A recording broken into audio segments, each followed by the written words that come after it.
Don't you think there's something to be said for considering unfalsifiability when constructing a hypothesis? For example, Albert Einstein staked his reputation. He said, if I'm wrong about this, then there will not be an eclipse at a certain time of day and month and year off the west coast of Africa, and I will look a fool. But if I'm right, there will be one.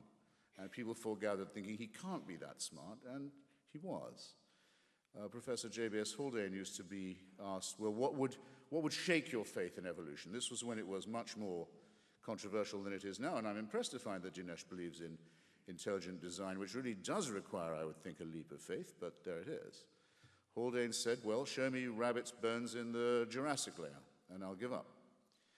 Now, can you think of any religious spokesman you've ever heard who would tell you in advance what would disprove their hypothesis? Of course you can't, because it's unfalsifiable. In my opening statement, I offered a kind of a challenge to Christopher Hitchens. I mentioned anomalous features of the world as it is and of the evolutionary explanation, and offered to him the chance to offer rival theories that might do better than the God explanation. I just want to note that he has offered none.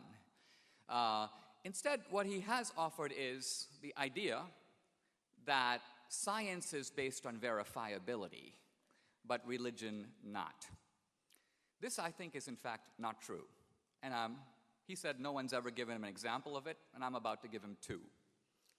The ancient Hebrews asserted, uniquely, by the way, of all religions, that God made the universe out of nothing. Now, incidentally, the idea that God or gods made the universe is a very old idea.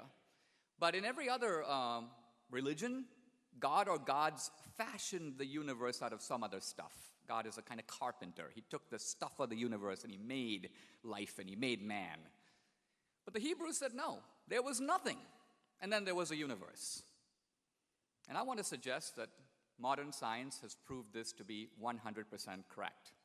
If you go to an introductory physics class at Notre Dame, you will learn that as a direct consequence of the Big Bang, not only did the universe have a beginning, not only did all the matter have a beginning, but space and time also had a beginning. In other words, first there was nothing, no space, no time. And then there was a universe with space and time. Suddenly the Christian concept of eternity, of a God being outside of space and time, which for centuries was scientifically unintelligible, is now not only coherent, but riding alongside the most cutting-edge discoveries in modern physics and modern astronomy.